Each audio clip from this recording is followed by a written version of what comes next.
스가랴 6장 9절에서 15절 말씀입니다.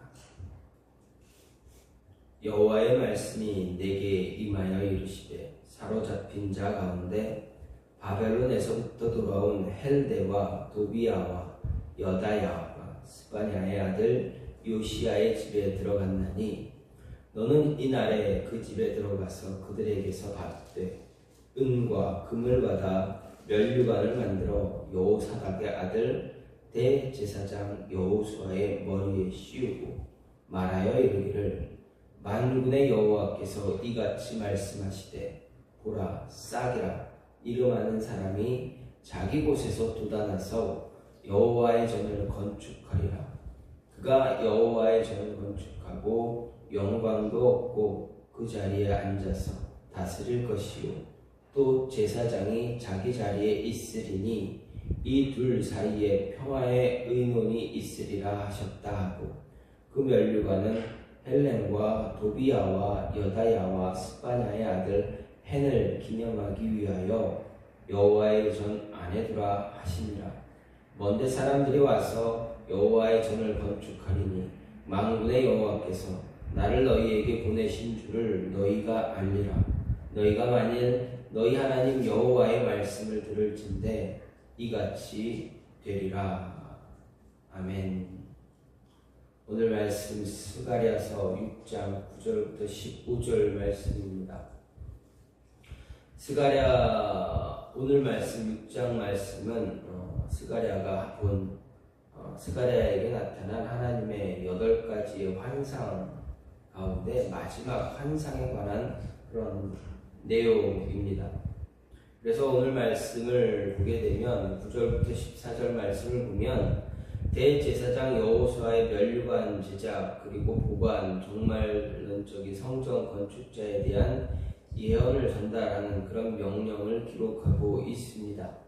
이를 보면 먼저 하나님은 스가랴를 향해 포로 귀환 자들의 대표인 헬데, 도비야, 여다야 그리고 요시야로부터 은과 금을 받아서 면류관을 만들어 대제사장 여호수아에게 씌우고 여호수아를 향해서 예언된 싹이라 이름하는 자가 자기 곳에서 돋아나 여호와의 전을 건축하고 그의 자리에 앉아서 다스릴 것이라는 예언을 전달하라라는 명령을 주었습니다.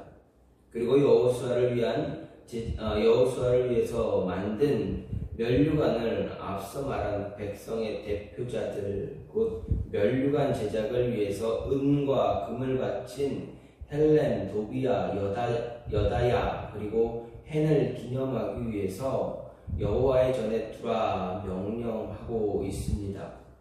그리고 15절은 이런 성전 건축에 대한 다시 한번 재확정을 통해서 1년의 환상을 끝맺는 여호와의 사자의 선언을 기록하고 있습니다. 우리는 이 본문을 통해서 스가랴에 나오는 대제사장 여호수아가 영원한 대제사장인 예수 그리스도를 예표한다라고 할 수 있고, 두 번째 제2성전의 건축은 단순히 무너진 예루살렘 성전의 재건 차원으로 끝나는 것이 아니라 앞으로 있을 영원한 대제사장이요 성전의 원형이 되시는 예수 그리스도께서 자신의 몸을 바쳐서 건축하실 그러한 영원한 성전 건축의 예표가 된다라는 사건이라 말할 수가 있습니다. 아울러서 참되고 궁극적인 성전은 역사적으로 예루살렘에 건축된 성전이 아니라 그리스도에 의해서 건설된 성전이다라는 것을 확인할 수가 있습니다. 즉 그리스도의 몸된 교회를 의미하고 더 나아가서 우리들이 영원히 거할 하나님을 섬기고 예배할 하나님 나라를 가리킨다 할 수가 있습니다.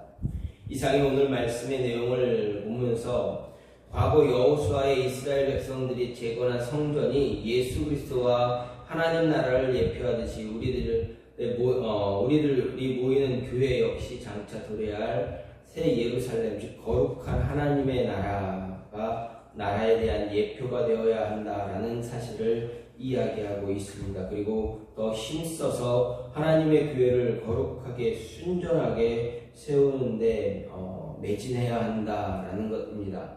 그럼 이렇게 하나님의 교회를 더 거룩하게 순전하게 세우려고 할 때 어떻게 해야 되는가?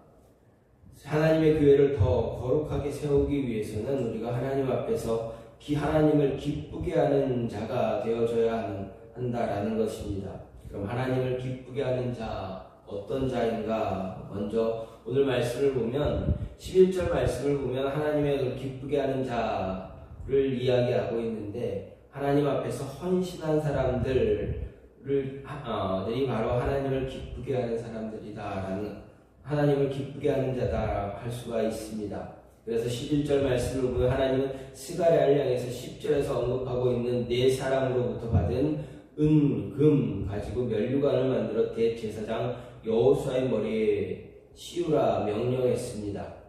이 말씀을 원문을 보면 이 면류관이라는 것은 복수형으로 되어 있습니다.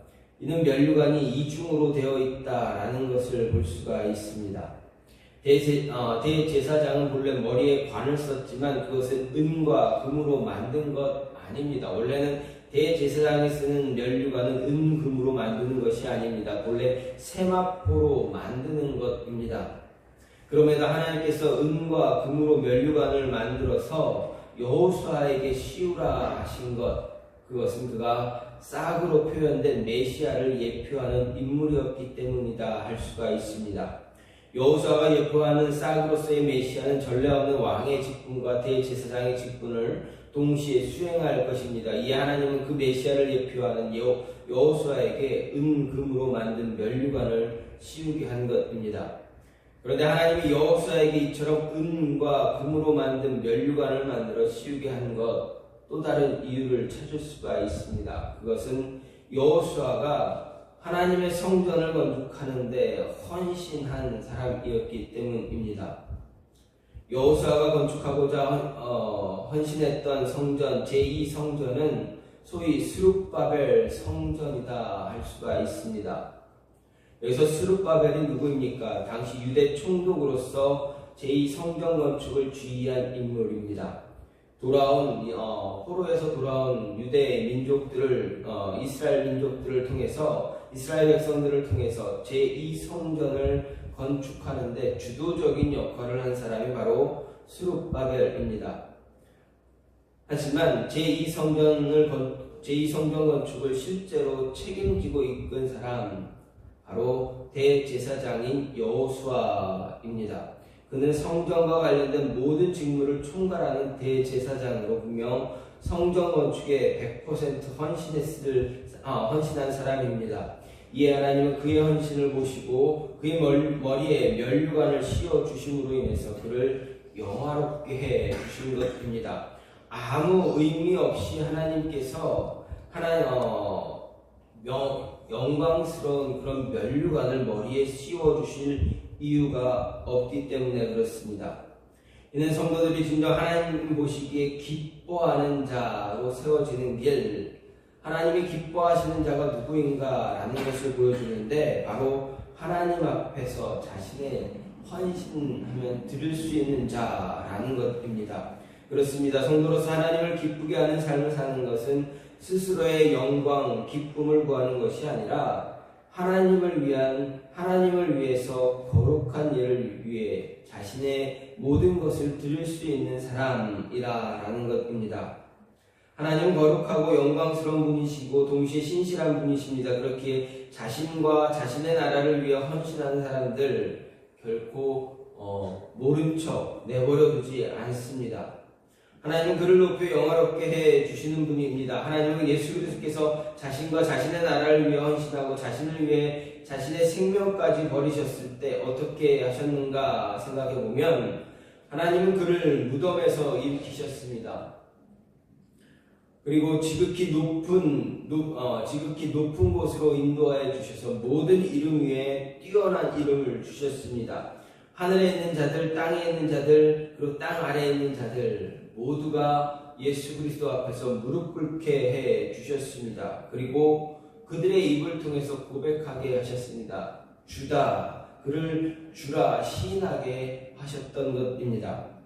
하나님은 언제나 이처럼 자신을 위해 헌신하는 자 기쁨으로 받으십니다. 그래서 사도 바울은 나는 선한 싸움을 싸우고 나의 달려갈 길을 마치고 믿음을 지켰으니 이제 후로는 나를 위하여 의의 면류관이 예비되었으므로 곧 의로우신 재판장이 그날에 내게 주실 것이며 내게만 아니라 주의 나타나심을 사모하는 모든 자에게도니라 이렇게 고백했습니다. 뿐만 아니라 예수님도 내가 죽도록 충성하라 그리하면 내가 생명의 면류관을 내게 주리라 이렇게 말씀하셨습니다. 그렇습니다. 하나님을 위해 헌신하는 우리 자신을 지극히 영화롭게 영원토록 영광스럽게 세우는 것이 바로 하나님 앞에서 내 모든 것을 드리는 것입니다. 하나님은 결코 여러분의 헌신을 외면하지 않으시는 분입니다. 열심을 다해서 하나님께 내가 드려야 할 것, 드려야 할 영광, 내가 할 수 있는 것, 그것으로 열심을 다해서 하나님께 영광을 돌릴 때 하나님은 그것을 기억하시고 하나님의 나라를 위해서 더 힘을 낼 수 있는 더 영광의 면류관을 위해서 하나님께서 더 함께 동행하시고 인도해 주시는 분이다라는 것입니다.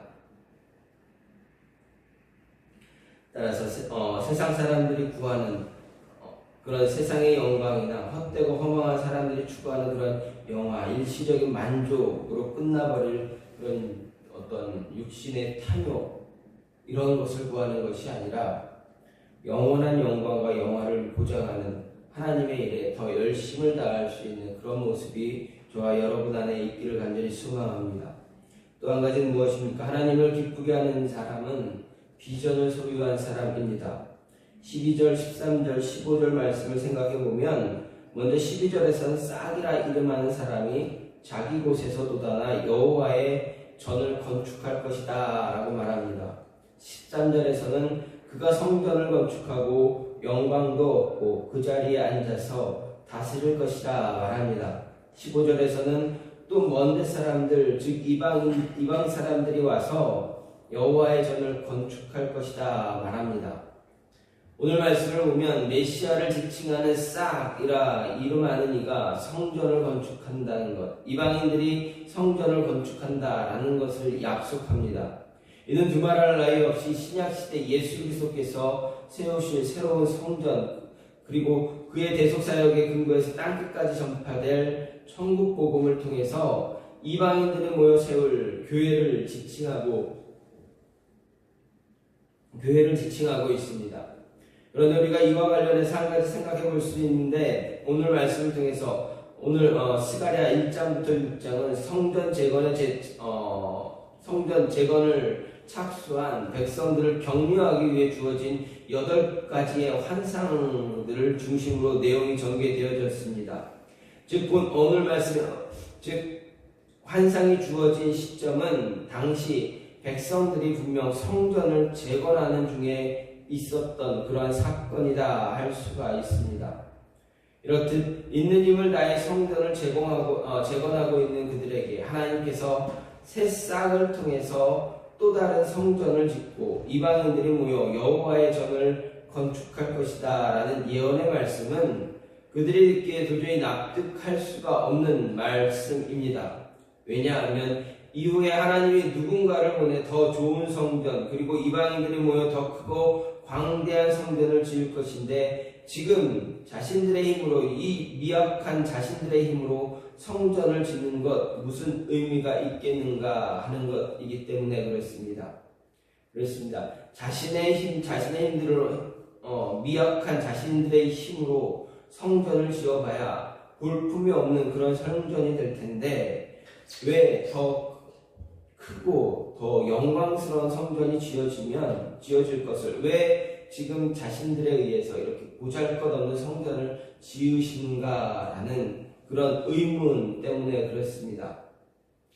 하지만 이런 본문의 말씀은 당시 백성들의 수고와 노력을 헛된 것으로 치부하고 허무함을 주기 위해 제시된 것이 아니다라는 것입니다. 오늘 말씀이 주어진 것은 당시 백성들이 행하는 수고에 대해서 격려하기 위한 것입니다. 그들의 헌신과 수고로 지어진 성전에서 하나님을 섬기는 온전한 공동체를 이루어갈 때 이를 통해서 장차 하나님께서 보내신 메시아께서 더 완전한 성전을 세우실 것이다 말씀하기 위한 것입니다.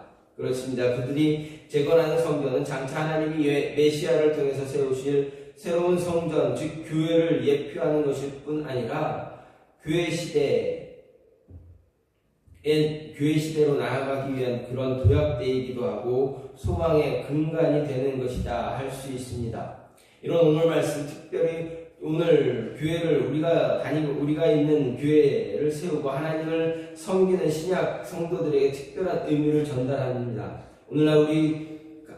오늘날 우리들 각각의 교회에 속해서 매우 주 하나님께 예배하며 성도의 교제를 나누고 있습니다. 또 우리들 각자는 지상교회를 더 굳건하게 세우고 또 온 세상 곳곳에서 하나님의 교회를 세워야 할 사명을 받았습니다. 그리고 이렇게 세상에서 지상교회를 잘 세우고 섬기는 이유, 다름 아닌 하나님께서 마지막 날에 세우실 새 예루살렘의 성전을 소망하기 때문입니다.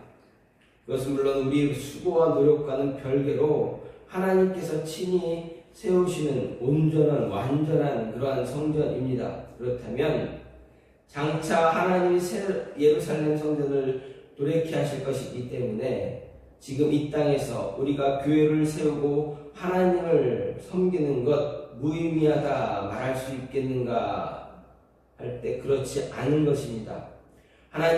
장차 하나님이 완성하실 새 예루살렘, 그것은 다른 일을 위해 세우는 것이 아니라 지금 지상에 세워진 교회에서 하나님을 잘 섬기는 성도들, 교회를 위해 헌신하고 충성하는 사람들, 그들을 위해서 세우시는 것입니다. 따라서 우리가 하나님이 이루실 새 예루살렘에 들어가길 소망한다면 이 세상에서 우리 가운데 세워진 교회를 사랑하고 바르게 세우고 섬겨야 하는 것입니다. 과거 포로에서 귀환한 백성들이 어려운 형편 속에서도 주변의 반대 그리고 장애물들이 산적한 가운데서도 하나님의 신실하심과 은혜로우심을 믿고 성전을 재건하기까지 수고를 아끼지 않은 것처럼 우리 역시 우리가 섬기는 교회를 바르고 굳건하게 세우는 일에 그 비전을 잘 감당할 수 있어야 한다라는 것입니다. 하나님은 저와 여러분에게 모든 영혼에게 각자에게 주신 비전이 있습니다. 그 비전 가운데 공통되는 비전이 무엇이냐? 바로 교회를 바르게 세우는 것입니다. 하나님의 교회를 바르게 세워야 내 영혼, 우리 가정의 영혼, 함께 예배하는, 함께 교제하는 모든 영혼들이 바르게 세워질 수가 있기 때문에 그렇습니다.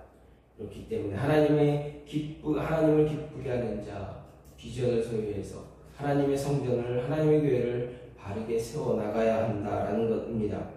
마지막으로 주목받지 않아도 자신에게 주어진 일을 잘 감당하는 사람, 그 사람이 하나님을 기쁘게 하는 사람입니다. 12절 말씀을 보면 여호와께서 스가랴에게 싹이라는 이름하는 사람이 자기 곳에서 돋아나서 여호와의 전을 건축할 것이다 말하고 있습니다. 여기서 싹은 바로 대제사장 여호수아가 예표하는 메시아입니다.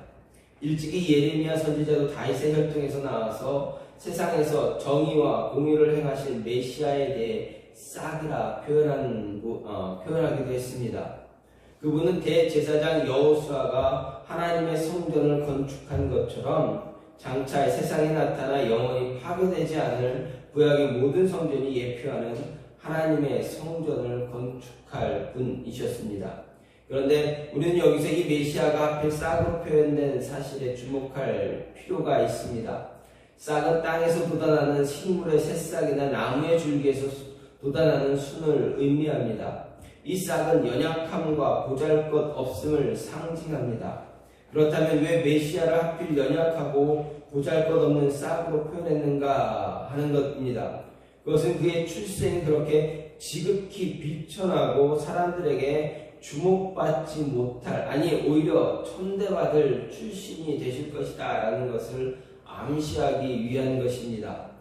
거대한 나무줄기에 조그맣게 돋아나는 싹, 마른 땅에서 돋아나는 싹, 사람들의 눈에 잘 띄지 않는 것처럼 메시아의 시작도 그 누구도 주목하지 않는 그 정도로 미미할 것이다라는 것을 나타내고자 하는 것입니다.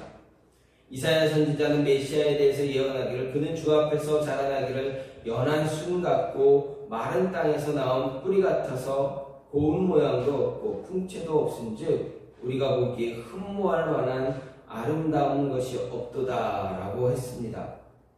이 땅에 오신 메시아, 그 메시아는 사람들의 시각에, 사람들이 보기에 정말 미미하고 비천하게 여겨지기에 충분했습니다. 그렇게 사람들의 주목을 받지 못했던 것입니다. 그렇습니다. 구원자 대신 우리의 구원자이신 예수 그리스도는 화려한 왕궁에서 사람들의 주목을 받으며 출생하지 않았습니다. 메시아는 우리의 예수 그리스도는 몰락한 다윗 왕가의 자손으로 갈릴리 나사렛에서 목수일을 하던 요셉의 아들로 태어났습니다. 작은 시골 마을 베들레헴의 한 여관에 있는 짐승들이 머무는 그곳에 짐승들이 먹을 것을 주는 그 구유에서 태어나셨습니다. 태어나서 그 구유에 누이셨습니다. 또한 그의 외모 그 누구도 주목할 만한 훌륭한 풍채도 아니었습니다. 바로 이러한 출신 배경 때문에 예수님께서 사역을 하실 때 그 사역조차도 유대인들을 통해서 배척을 당하셨던 것입니다. 하지만 예수 그리스도의 출신은 비천했을지라도 어떻습니까? 세상 그 무엇과도 비교할 수 없고 누구도 이룰 수 없는 위대한 일을 이루셨던 것입니다. 그렇다면 예수 그리스도의 사역이 무엇이기에 이렇게 위대한가 생각해 보면, 우리의 관점에서 보면 예수님의 사역 그렇게 위대한 것이라 할 수가 없습니다. 일반적인 사람들의 관점으로 보았을 때는 예수 그리스도의 사역을 위대한 것이라 말할 수가 없습니다. 유대인들은 메시아를 기다리되 영웅적인 메시아를 기다렸기 때문에 그렇습니다. 그들은 메시아가 오면 이스라엘을 이방의 억압으로부터 해방시키고 온 세계 위에 뛰어나게 하실 것이다 라고 믿었습니다. 다시 말하면 당시의 알렉산더 대왕이나 징기스칸처럼 뛰어난 지도력과 힘을 가지고 단숨에 온 세상을 평정할 정복자를 기대했던 것이기 때문에 그렇습니다. 하지만 어떻습니까? 예수 그리스도는 단지 앞을 보지 못하는 사람들의 눈을 뜨게 하시고 귀신 들린 자에게 자유를 주시고 심령이 가난한 자들에게 하나님의 복음을 전하는 일만 하셨습니다.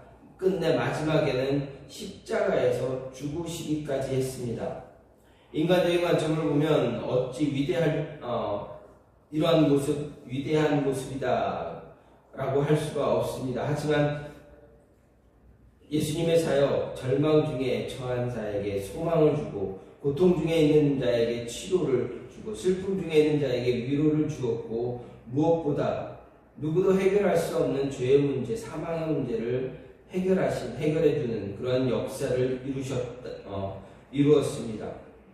죄로 하나님과 원수되었던 자들에게 하나님과 하나가 될 수 있는 길을 열어주셨습니다.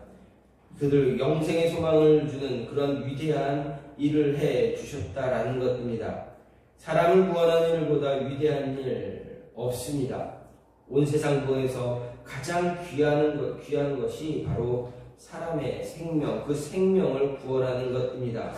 예수님께서 십자가를 통해 영원한 멸망에 처해질 인생을 구원하신 것입니다. 예수님의 구속으로 말미암아 죄인들은 이제 의를 덧입게 되었고 하나님께 거침없이 나아가 교제함으로 참된 평안과 영육 간의 만족을 누릴 수 있게 되었습니다. 이보다 더 위대한 놀라운 일 세상에 없습니다. 오늘날에도 많은 사람들이 예수님께서 세상에 오셨을 때 유대인들처럼 인간적 관점에서 그리스도를 판단해서 영접하지 않고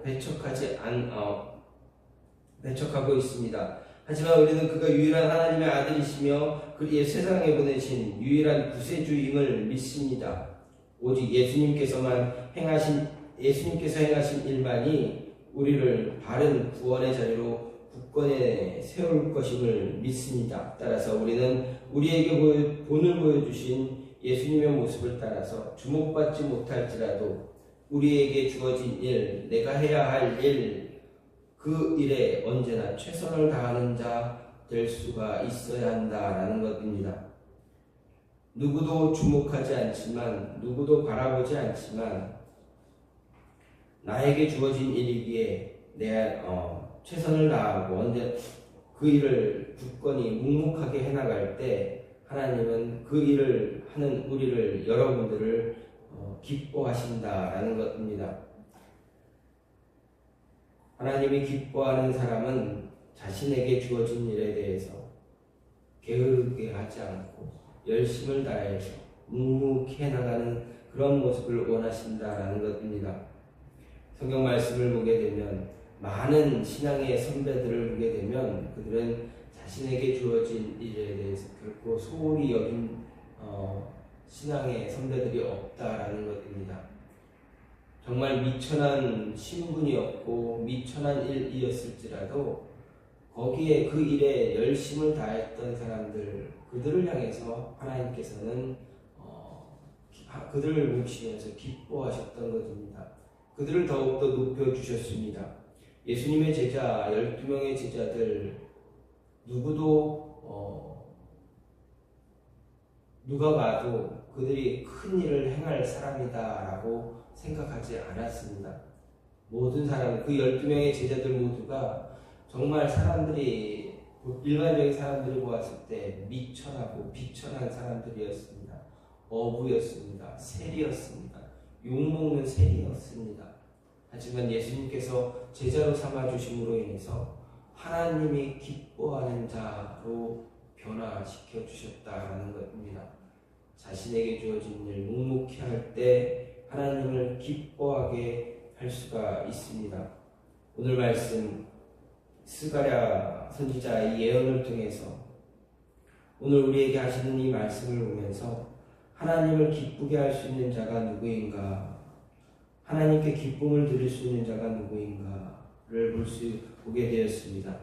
2025년도 새해를 시작하면서 우리가 하나님을 기쁘게 하는 사람 되기 위해서, 하나님을 기쁘게 하기 위해서 어떤 모습으로 살아가야 되는가 생각해 볼 때 나의 욕심, 나의 영광을 위해서 일하는 것이 아니라 하나님을 위해서, 하나님의 영광을 위해서 내 것을 포기하고 열심을 다하는 자, 다시 말해서 헌신하는 사람, 하나님은 기뻐하신다라는 것입니다. 그리고 주신 비전을 잘 붙잡는 자, 그리고 자신에게 주어진 일들을 묵묵히 해나가는 자, 이러한 사람들 하나님께서 기뻐하신다라는 것 잊지 마시고 올 한 해를 하나님께 큰 기쁨 드릴 수 있는 저와 여러분이 되기를 간절히 소망합니다. 이 시간 같이 기도하기 원하는데, 하나님, 새롭게